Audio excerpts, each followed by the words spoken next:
Akibat banyaknya bahan mudah terbakar, api dengan cepat melalap satu ruko di Pasar Pagi Jalan Perniagaan Timur Tambora, Jakarta.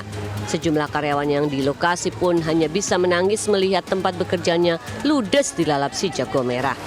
Petugas damkar sektor Tambora berusaha melokalisir api agar tidak merambat ke bangunan lain. Diduga kebakaran akibat hubungan pendek arus listrik di lantai dasar lalu menjalar ke lantai 2. Setelah kurang dari 1 jam, api bisa dipadamkan dengan pengerahan 17 unit mobil pemadam kebakaran. Meski tidak ada korban jiwa, kerugian materi ditaksir mencapai miliaran rupiah. Dari Jakarta, Miftahul Gani, iNews melaporkan.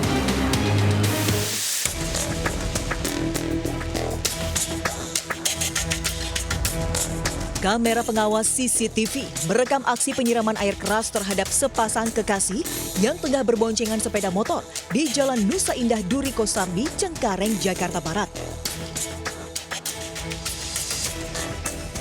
Dua pelaku mengendarai sepeda motor tiba-tiba menghadang dan langsung menyiramkan cairan ke bagian wajah salah satu korban. Usai melakukan aksinya, kedua pelaku langsung kabur. Warga sekitar yang melihat kejadian pun berupaya menolong korban dengan menyiramkan air guna meringankan perih luka bakar. Akibat insiden ini korban alami luka bakar serius di wajah, kaki, dan tangan. Sementara kasus ini tengah ditangani kepolisian sektor Cengkareng, Jakarta Barat. Dari Jakarta, Miftahul Gani, iNews melaporkan.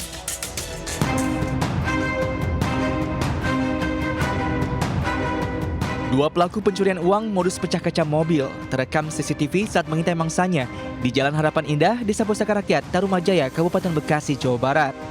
Pelaku terlihat terus mengamati situasi hingga merasa aman dan langsung melancarkan aksinya. Pelaku memecahkan kaca mobil yang terparkir di halaman minimarket berisikan uang 390 juta rupiah dan langsung melarikan diri. Korban baru sadar kaca mobilnya pecah setelah keluar dari minimarket usai berbelanja. Aksi para pelaku tergolong nekat karena dilakukan siang hari dan saat ramai aktivitas warga. Korban segera melapor ke polisi dan berharap pelaku bisa segera ditangkap. Dari Kabupaten Bekasi, Jawa Barat, Ahmad Jauhari, iNews melaporkan. Pria penyalur asisten rumah tangga babak belur dihakimi warga karena melecehkan 2 bocah laki-laki di Bandung, Jawa Barat. Sementara di Padalarang, seorang pria tega menghamili 2 penyandang disabilitas, salah satunya keponakannya sendiri.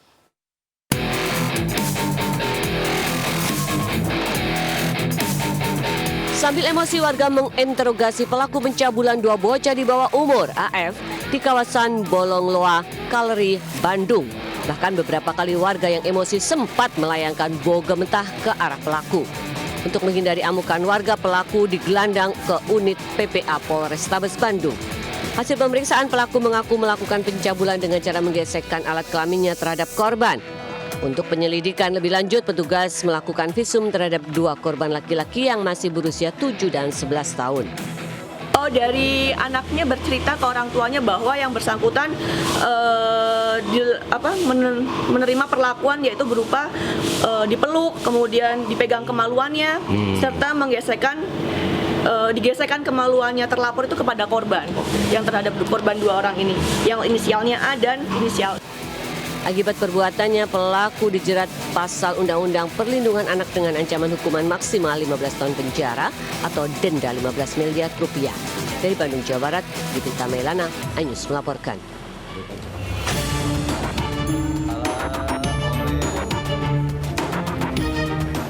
Seorang pria berinisial AR ditangkap polisi karena melecehkan 2 penyandang disabilitas di Padalarang, Bandung Barat, Jawa Barat. Ironisnya, akibat perbuatan tersangka, kedua korban hamil. Korban pertama dinikahi secara siri setelah ketahuan hamil lalu diceraikan oleh tersangka. Sementara korban kedua merupakan keponakan tersangka yang saat itu sedang mengungsi karena rumahnya terdampak longsor. Perbuatan keji tersangka terungkap saat orang tua memeriksakan korban ke RSUD dan diketahui dalam kondisi hamil. Yang bersangkutan hanya menyampaikan takut dalam bahasa Sunda ya. Dia mengatakan cieun. Kemudian terus didekati oleh keluarga korban, akhirnya keluarga korban mencoba mengecek ke rumah sakit dan ternyata memang betul korban sedang berbadan dua. Tersangka kini mendekam di sel Polres Cimahi dan dijerat dengan pasal tentang tindak pidana kekerasan seksual dengan ancaman hukuman 16 tahun penjara. Dari Bandung Barat, Jawa Barat, Yuwono iNews melaporkan. Polisi tetapkan tokoh agama Moses Henry sebagai tersangka KDRT terhadap istrinya di Surabaya, Jawa Timur. Sementara di Kediri, polisi belum bisa menetapkan tersangka kasus ibu bunuh 2 anak kandung karena menunggu pemulihan dari ibu korban.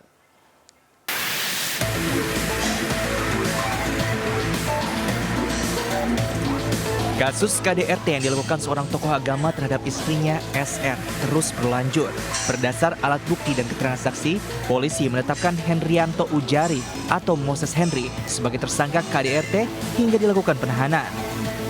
Tim kuasa hukum tersangka pun kini tengah melakukan upaya penangguhan penahanan kliennya. Tersangka dijerat pasal 44 ayat 1 dan atau pasal 45 Jungto 64 KUHP dengan ancaman hukuman 5 tahun penjara. Setelah pelaksanaan gelar perkara penetapan tersangka, kita langsung melakukan karena ada beberapa bukti yang belum kita dapatkan terkait dengan pipa, kita langsung melakukan upaya paksa penangkapan terhadap tersangka HU. Saat ini HU kita lakukan pemeriksaan dan hari ini juga kita lakukan penahanan. Kita sudah buatin surat penangguhannya. Nanti setuju enggak, mudah-mudahan setuju aja gitu. Kita sebagai tim pembela ya tetap mengajukan itu. Sebelumnya, video penganiayaan yang dilakukan seorang tokoh agama terhadap istrinya viral. Korban langsung melaporkan aksi penganiayaan ke Polrestabes Surabaya. Dari Surabaya, Jawa Timur, Sony Hermawan, iNews melaporkan. Diduga terpleset, seorang wanita tercebur ke sumur di samping rumahnya di Banjarnegara, Jawa Tengah. Evakuasi korban dari kedalaman 12 meter ini berlangsung dramatis.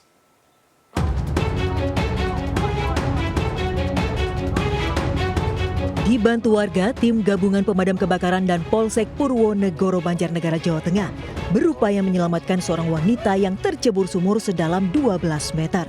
Korban bernama Salamah, berusia 59 tahun, warga desa Purwonegoro, Kecamatan Purwanegara, diduga tak sengaja terpeleset hingga tercebur. Upaya evakuasi berlangsung kurang lebih 30 menit. Petugas gabungan akhirnya berhasil menyelamatkan korban.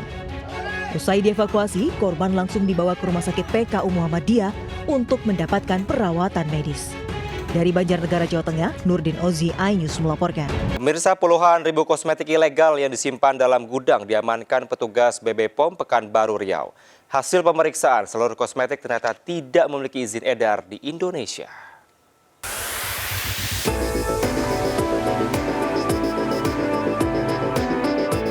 Petugas mendata ribuan kosmetik tak memiliki izin edar dari sebuah ruko yang dijadikan distributor penjualan kosmetik ilegal di Jalan Soekarno-Hatta, Pekanbaru. Penggerebekan merupakan hasil penyelidikan tim Intel BB POM Kota Pekanbaru serta info dari masyarakat. Pemilik ruko sengaja tidak memasang pelang nama usaha agar penjualan kosmetiknya secara online tidak diketahui petugas.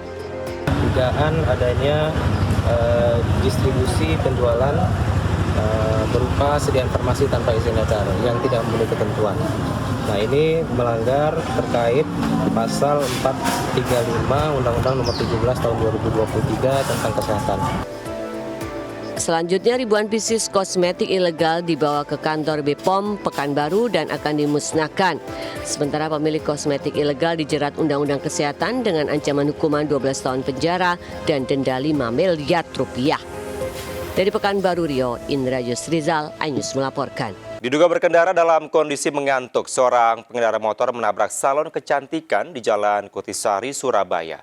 Akibatnya pintu kaca salon rusak parah, sementara pemotor terluka di bagian kepala.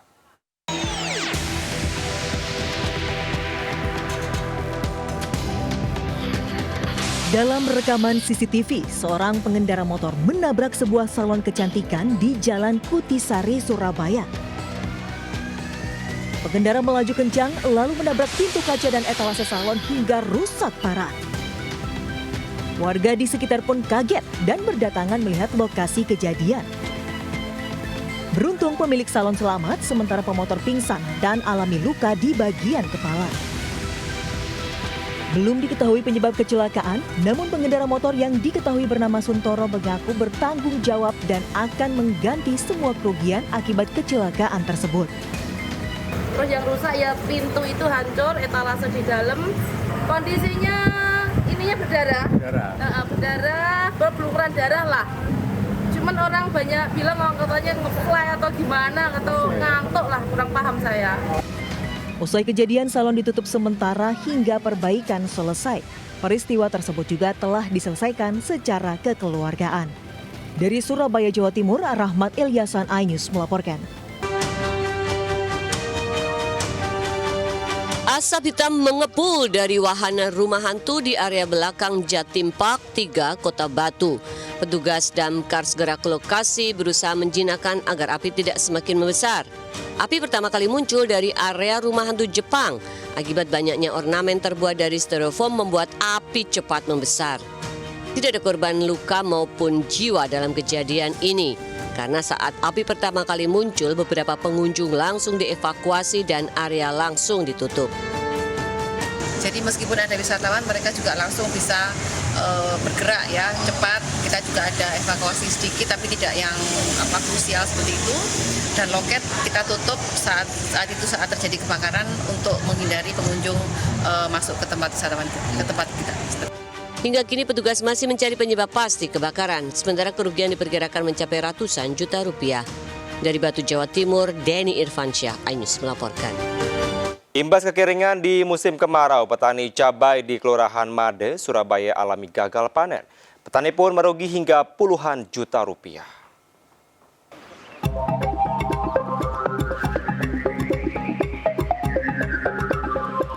Para petani cabai di Kelurahan Made, Surabaya alami gagal panen.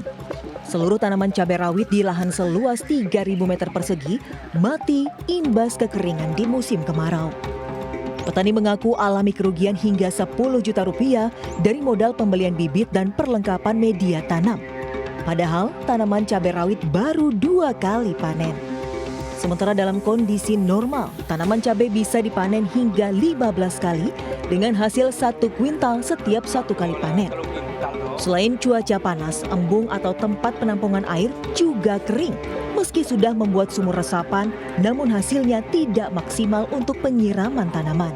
Ditambah lagi banyaknya hama yang merusak tanaman pertanian. Seharusnya panen, tapi suasana gini ya nggak panen, Mas. Ya nggak bisa kembali dananya itu.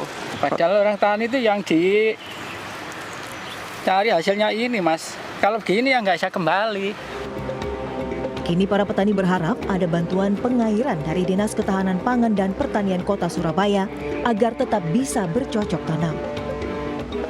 Dari Surabaya, Jawa Timur, Hari Tambayong, iNews melaporkan. Pemirsa, munculnya nama artis Vicky Shu dalam Pilkada 2024 membawa warna baru. Tidak hanya mengandalkan popularitas, Vicky Shu yang mencalonkan diri sebagai Wakil Bupati Cilacap ini yakin bisa mengembangkan ekonomi kreatif.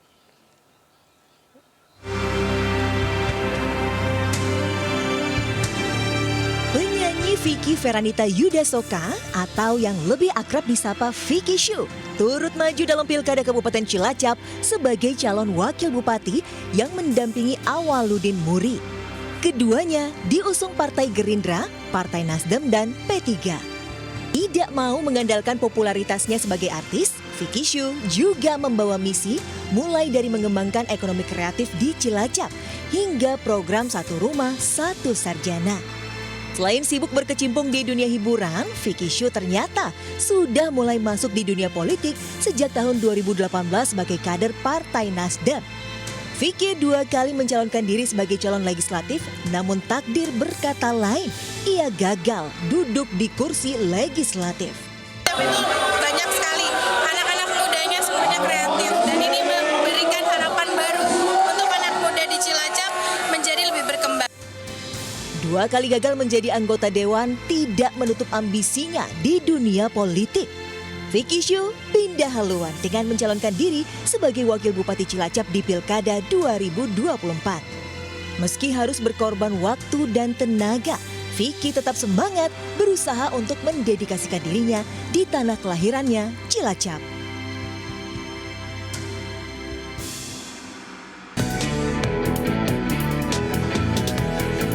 Aparat Reskrim Polsek Kelapa Gading menggerebek sebuah kamar di apartemen kawasan Senen, Jakarta Pusat. Di lokasi, polisi menangkap 4 pelaku penipuan yang berperan sebagai sopir, pegawai bank gadungan, penukar uang, serta yang mengaku sebagai orang asing.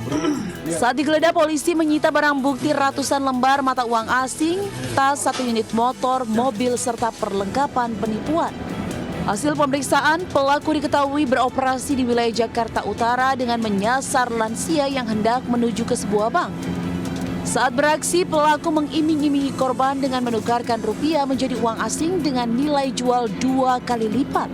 Kini keempat pelaku dijerat dengan pasal berlapis dan terancam hukuman 5 tahun penjara. Dari Jakarta, Sofyan Firdaus, iNews melaporkan. Sementara seorang petani di Mojokerto, Jawa Timur mengaku bisa menggandakan uang hingga menipu seorang calon kepala desa. Korban mengaku mengalami kerugian hingga 300 juta rupiah.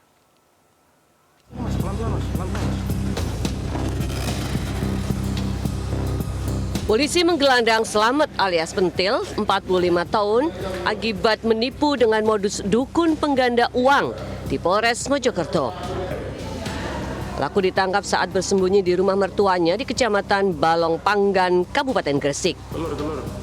Pelaku ditangkap atas laporan salah satu calon kepala desa di Kecamatan Dawar Blandong yang kehilangan uang 300 juta rupiah. Saat beraksi, pelaku mengaku bisa menggandakan uang hingga 60 miliar rupiah setelah melakukan ritual di Pantai Liep, Malang. Motif yang dilakukan oleh tersangka ini, tersangka mengaku bisa mendapatkan uang koin 60 miliar. Kemudian barang bukti yang berhasil kami sita yaitu 1 buah kayu dilapisi dengan karpet warna hijau. Pelaku dijerat pasal penipuan dengan ancaman hukuman 4 tahun penjara. Polisi juga menyita barang bukti berupa kotak uang, alat sesajen, minyak, dupa sebagai alat untuk praktek perdukunan. Dari Mojokerto, Jawa Timur, Solahuddin, iNews melaporkan. Puluhan remaja lulusan SMK menjadi korban penipuan berkedok Yayasan Pencari Kerja dan diminta membayar uang 3-8 juta rupiah di Karawang, Jawa Barat. Dan pemirsa, informasi ini sekaligus mengakhiri Lintas iNews siang hari ini. Saya Kevin Pakan, pamit undur diri. Terima kasih. Sampai jumpa. Wassalamualaikum warahmatullahi wabarakatuh.